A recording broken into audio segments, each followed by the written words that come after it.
Ji pêncê cotmeha derbasbûyî ve êrişên dewleta Tirk a dagirkerên li dijî herêmên Bakur û Rojhilatê Sûriyê ranewestiyane.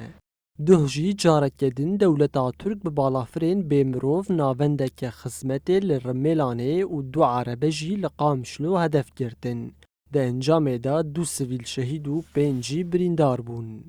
Têkildarî mijarê welatiyên bajarê Qamişlo diyar kirin ku armanca Tirkiyê têkbirina destkeftî û berxwedana gelên herêmê ye. Ji bo vêna îro Tirk gelekî tengav bûye bi hemî silahê xwe yî muherrem diweliyan bi hemî eslûbê dervî qawanînê însanî û diwelî îro hicûmî başûrê Rojavayê Kurdistanê dike ji ber berxwedanekî welatparêzî, berxwedanekî mêrxasî, berxwedanekî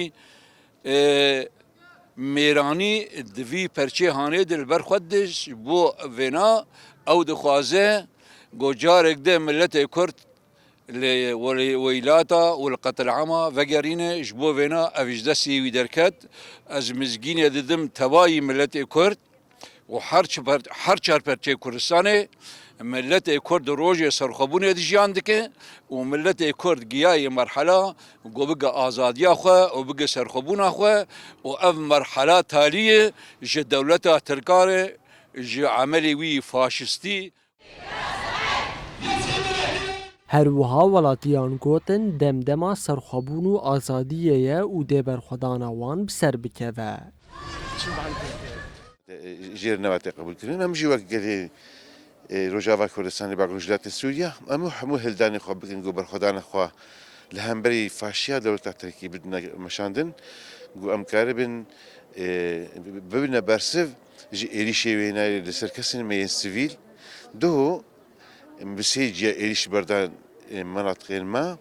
دي آلية رميلان دا إريشك برداية دا آلية المعروف دا إريشك برداية دا وتقامش دا منطقة آلية بيجني الشهورة وعنك يجي إريشك برداية دا أما إريشين نقول دا تركيين نقول سر